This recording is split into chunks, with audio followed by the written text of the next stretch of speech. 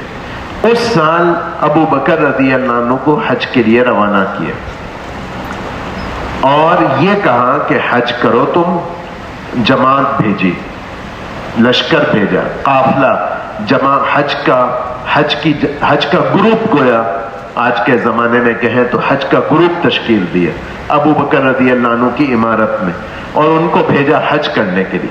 اور دیکھو تم 3 اعلان کرو گے. ایک اعلان یہ کریں گے کہ آج کے بعد سرزمین حجاز میں کوئی مشرک نہیں رہ سکتا، تمہیں رہنا ہے تو ایمان قبول کرو، ایمان قبول نہیں کرنا تو یہاں سے رخصت ہو جاؤ. نمبر 2، آج کے بعد بیت اللہ کا کوئی برہنہ طواف نہیں کرے گا. اور تیسرا، ہم نے کئی قبائل سے جنگ بندی کا معاہدہ کر رکھا ہے. یہ معاہدہ اس لیے تھا کہ اسلام کمزور تھا، اب اسلام کو شوکت حاصل ہو گئی ہے، ہمیں تم سے جنگ بندی کا معاہدہ نہیں کرنا. اس لیے جن سے کوئی وقت مقرر ہے معاہدے کا تو اس وقت مقرر تک کی تو ہم پاسداری کریں گے، اس کے بعد معاہدہ ختم، اس کا رینوول نہیں ہوگا. اور جس سے معاہدہ ہے اور اس معاہدے کی کوئی مدت مقرر نہیں تو آج ہی سے معاہدہ ختم. یہ 3 اعلانات کے ساتھ ابو بکر رضی اللہ عنہ کو بھیجا. جب روانہ ہو گئے تو رسول اللہ صلی اللہ علیہ وسلم کو خیال ہوا کہ عربوں کا سفارتی ادب یا ایتھکس یہ ہے کہ اس طرح کا اعلان یا تو سربراہ خود کرے یا اس کی فیملی کا کوئی آدمی کرے. ابو بکر سے میں یہ اعلان کراؤں گا تو یہ سفارتی آداب کے خلاف ہے، میں خود تو نہیں جا رہا ہوں، اس لیے مجھے علی کو بھیجنا چاہیے. تو علی رضی اللہ عنہ کو حضور نے کہا کہ تم ایسا کرو، ابو بکر کے قافلے کے ساتھ ملو اور یہ اعلان اب تمہاری زبان سے ہوں گے۔ چنانچہ علی رضی اللہ عنہ ابو بکر کے ساتھ راستے میں جڑ گئے۔ ابو بکر رضی اللہ عنہ نے پوچھا خیریت تم کیسے آئے؟ علی رضی اللہ عنہ نے بتایا میں اس لیے آیا کہ اللہ کے نبی نے اب مجھے کہا ہے کہ یہ اعلان آپ کے بجائے میں کروں گا۔ بہت اچھی بات ہے، تو اب امیر قافلہ تم ہو کہ میں ہوں؟ نہیں، امیر تو آپ ہی ہیں، میرے ذمے صرف اعلانات لگائیں۔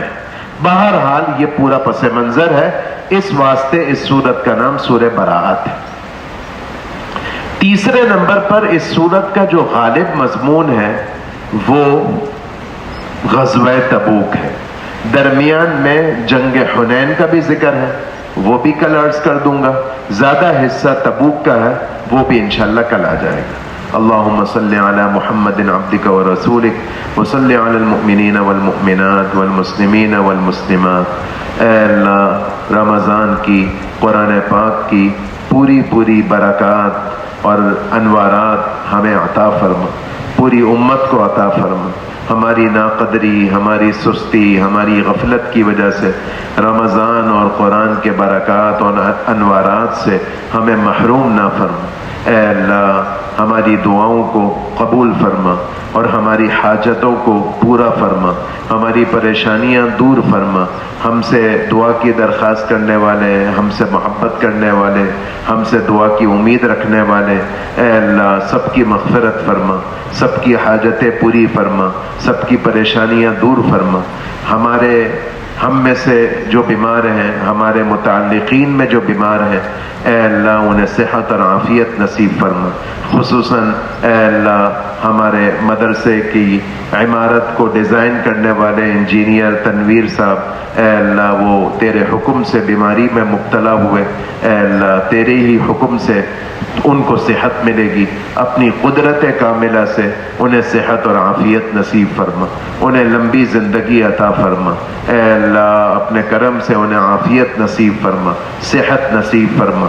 ہم میں سے کسی کو بھی اے اللہ، ہمارے متعلقین میں سے بھی کسی کو بھی اور ہم سے محبت کرنے والے میں سے بھی کسی کو بھی لا علاج بیماری میں نہ مبتلا فرما اور ہر فتنے سے ہماری حفاظت فرما۔ وصلی اللہ وسلم علی سیدنا محمد وعلی آلہ وصحبہ اجمعین برحمتک یا ارحم الراحمین۔